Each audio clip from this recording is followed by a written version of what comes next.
आदाब, नमस्कार, अस्सलाम वालेकुम नाजरीन। पल पल न्यूज़ के न्यूज़ रूम से मैं हूं आप लोगों के साथ नदीम अकरम।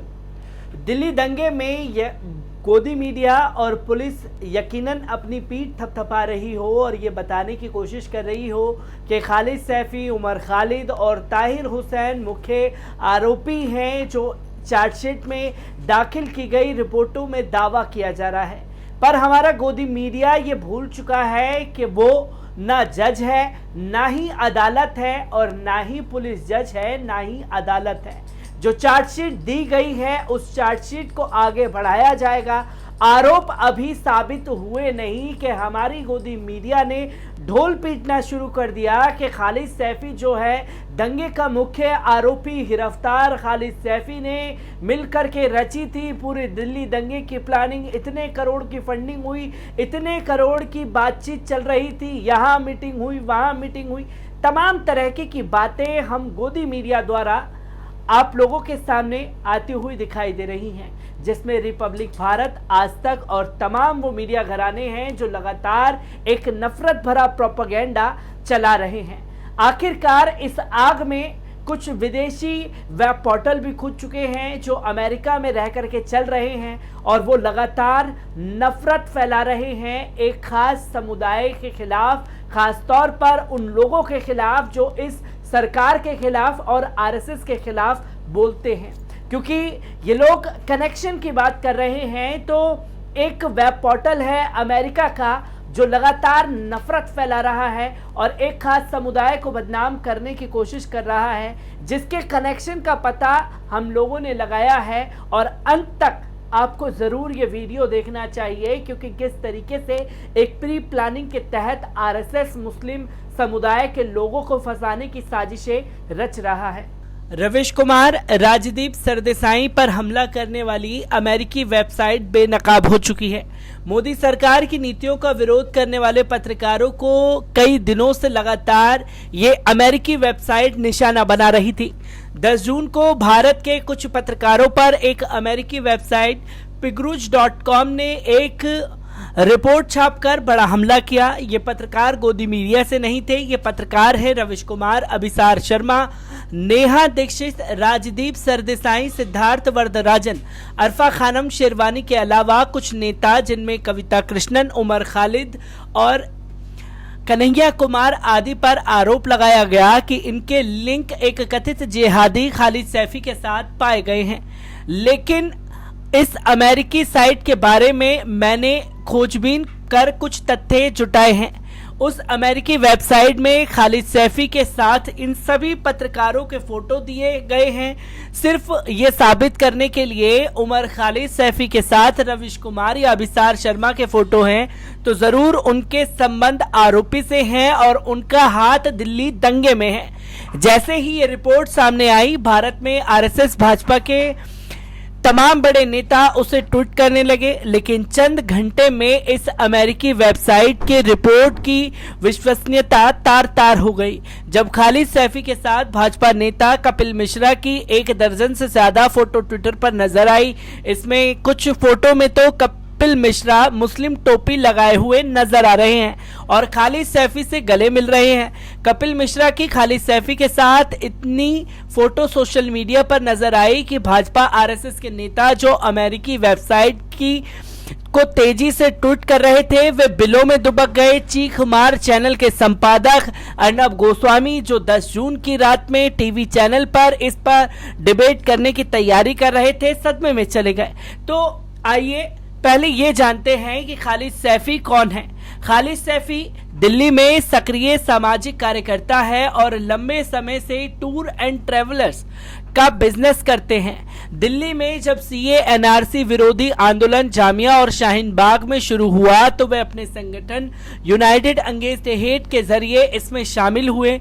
दिल्ली के खुरोजी इलाके में शुरू हुए इस ऐसे ही धरना प्रदर्शन में उन्हें अक्सर देखा जाता था, जहां पर वे मंच की व्यवस्था करने से लेकर दरी बिछाने और सत्याग्रहियों को खाना खिलाने में आगे रहते थे।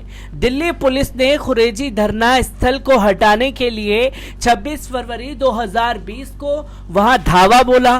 तमाम महिला कार्यकर्ता के साथ खालिद सैफी को गिरफ्तार कर लिया गया।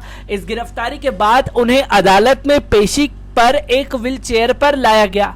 उस समय अदालत परिसर में खींचे गए फोटो से पता चलता है कि वे अपने दोनों पैरों से चलने में असमर्थ हो गए थे और लगता है पुलिस ने उनके साथ थर्ड डिग्री का इस्तेमाल किया है। खालिद सैफी अभी जेल में हैं। पुलिस ने उनके खिलाफ जो चार्जशीट पेश की है उसमें उन्हें दिल्ली दंगे का मास्टरमाइंड बता दिया गया है। ध्यान रहे कि ये दिल्ली पुलिस का कथित आरोप है। अदालत ने खालिद सैफी को सजा नहीं सुनाई है, लेकिन उस अमेरिकी वेबसाइट ने खालिद सैफी को इसी आरोप के आधार पर जिहादी बता डाला है।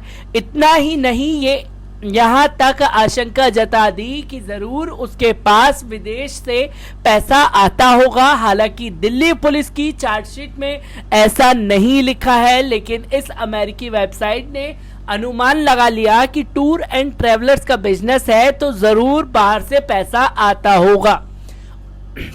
जिस अमेरिकी वेबसाइट पिगरुज.com ने खालिद सैफी की आड़ में भारतीय पत्रकारों पर जो हमला किया है उसके बारे में मैंने जांच पड़ताल की तो तथ्य सामने आए। उससे पता चलता है कि भारत में प्रधानमंत्री नरेंद्र मोदी की सरकार की नीतियों, फैसलों का विरोध और आरएसएस पर तीखे हमले करने वाले हर पत्रकार को निशाना बनाया गया है। इस अमेरिकी वेबसाइट को श्री अय्यर नामक शख्स चलाता है। उसी वेबसाइट में लिखा गया है कि वह इसके संपादक है, लेकिन अमेरिकी दस्तावेजों में इस शख्स का नाम श्री एम अय्यर दर्ज है। भारत के मूल निवासी इस शख्स ने उस्मानिया यूनिवर्सिटी से पढ़ाई की है। ये शख्स अमेरिका में हिंदू सेवक संघ HSS का सक्रिय है। आरएसएस अमेरिका में इसी संगठन के नाम से काम करता है। वहां जो शाखाएं लगती हैं वो HSS के नाम से लगाई जाती हैं। अमेरिका में काम कर रहे भारत के तमाम प्रोफेशनल्स इस संगठन की शाखाओं में जाते हैं। 7-9 सितंबर 2018 में अमेरिका के शिकागो शहर में विश्व हिंदू कॉन्फ्रेंस हुई थी। आरएसएस प्रमुख मोहन भागवत इस कार्यक्रम में मुख्य अतिथि बनकर पहुंचे थे। इस कार्यक्रम का आयोजन हिंदू सेवक संघ के अलावा हिंदू अमेरिकी काउंसिल समेत तमाम हिंदू संगठनों ने मिलकर किया था। इसी कार्यक्रम में श्री एम अय्यर को भी मंच पर भाषण देने के लिए बुलाया गया था। इससे यह साफ हुआ कि अय्यर आरएसएस से जुड़ा हुआ शख्स है और वह अमेरिका में बैठकर अपनी वेबसाइट के जरिए मोदी और संघ विरोधी लोगों को निशाना बनाता है। लेकिन श्री एम अय्यर का एक और कनेक्शन भाजपा सांसद और संघ की विचारधारा को मानने वाले सुब्रमण्यम स्वामी से है। वह अमेरिका में बैठकर सुब्रमण्यम स्वामी के लिए कथित जांच पड़ताल की रेफरेंस सप्लाई करने का काम करते हैं। मैंने खुद इन्फिनिट फाउंडेशन के एक वीडियो में अय्यर को यह स्वीकार करते हुए सुना और देखा कि उनके स्वामी से संबंध है। अय्यर ने फाउंडेशन द्वारा किए गए इंटरव्यू में कहा कि जब भी सुब्रमण्यम स्वामी को अमेरिका से कोई जानकारी या रेफरेंस चाहिए होता है तो वे स्वामी को ये सूचनाएं देते हैं। स्वामी भारत में बैठकर जो बयान देते हैं या आरोप लगाते हैं वो श्री एम अय्यर द्वारा सप्लाई किए गए तथ्यों पर होते हैं। अय्यर ने एनडीटीवी के मालिक प्रणव रॉय के खिलाफ एक किताब भी लिखी जिसमें वही आरोप लगाए हैं जो सुब्रमण्यम स्वामी ने समय समय पर एनडीटीवी और प्रणव राय पर कथित मनी लॉन्ड्रिंग करने से लेकर तमाम भ्रष्टाचार करने को लेकर कहे हैं। स्वामी के दबाव में मोदी सरकार ने प्रणव राय के खिलाफ जांच कराई और एक तरफ से एनडीटीवी को बंद कराने की कोशिश के घिनौने खेल में स्वामी और अय्यर दोनों ही लगे हुए हैं। अय्यर अमेरिका में खुद को सॉफ्टवेयर इंजीनियर बताता है और वहां स्मॉल बिजनेस में अपना टैक्स रजिस्ट्रेशन भी करा रखा है, लेकिन सॉफ्टवेयर इंजीनियर उनका मुख्य व्यवसाय नहीं है। रिकॉर्ड के मुताबिक 2017 में जैसे ही रिकॉर्ड के मुताबिक 2014 में जैसे ही मोदी सत्ता में आए तो अय्यर ने 2015 में पिगरुज.com नाम इंटरनेट पर 500 रुपए में खरीदा। 2016 में उनकी ये वेबसाइट अस्तित्व में आई। उस समय इस वेबसाइट ने सबसे पहले सोनिया गांधी पर हमला बोला, वित्तीय अनियमितताओं के आरोप लगाए। स्वामी ने वही आरोप भारत में दोहरा दिए। स्वामी के साथ अय्यर की जुगलबंदी जो समय शुरू हुई थी तो अब तक जारी है। इस दौरान एनडीटीवी को निशाना बनाया गया।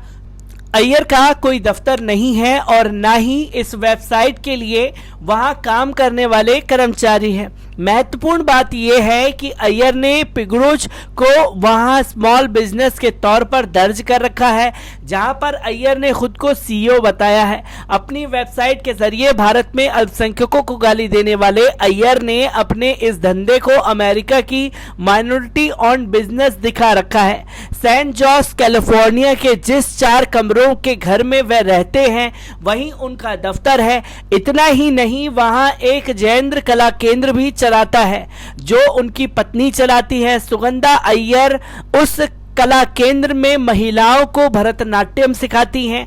अय्यर से ज्यादा उनकी पत्नी उस इलाके में भरतनाट्यम सिखाने के लिए मशहूर हैं। तो दोस्तों, आपने देखा कि खालिद सैफी के कनेक्शन को कभी रविश कुमार से जोड़ा गया, तो कभी अभिसार शर्मा से, कभी अरफा खानम शेरमानी से, तमाम उन लोगों से जोड़ने की कोशिश की गई जो इस सरकार के खिलाफ बोलते हैं। और पिरगुज नाम का ये वेब पोर्टल जो अमेरिका में रह करके एक अय्यर चला रहे हैं, उन अय्यर का कनेक्शन आपने देखा कि किनसे है। उन अय्यर का कनेक्शन आरएसएस से है, जो वहां अमेरिका में रह रहे कुछ हिंदूवादी संगठन के तहत आरएसएस के लिए फंडिंग जमा करते हैं। तो आपको पूरे खेल को समझना जरूरी है कि किस तरीके से स्क्रिप्ट को तैयार करके भेजा जा रहा है और उस स्क्रिप्ट के आधार पर एक खास समुदाय को बदनाम करने की कोशिश की जा रही है। और ख़ास तौर पर भी उस खास समुदाय में अगर वो समुदाय के लोग एक सरकार की तानाशाही फरमानों के खिलाफ हैं, तो उनका चीरहरण किस तरीके से मीडिया में किया जा रहा है, किस तरीके से लांछन उनके ऊपर लगाए जा रहे हैं, इन तमाम सबूतों का आना बाकी है। अदालत ने, जज ने अपना फैसला सुनाया नहीं और फैसला सुनाने वाले गोदी मीडिया के बड़े बड़े एंकर अब जज की भूमिका में हैं, जो लगातार इन लोगों को बदनाम कर रहे हैं। तो कनेक्शन आप लोगों ने देखा, कहां से किसका कैसे जोड़ा गया और किस तरीके से किसको बदनाम किया जा रहा है। इन्हीं सब सवालों के साथ आपको छोड़े जाता हूं। दीजिए मुझे इजाजत। शुक्रिया।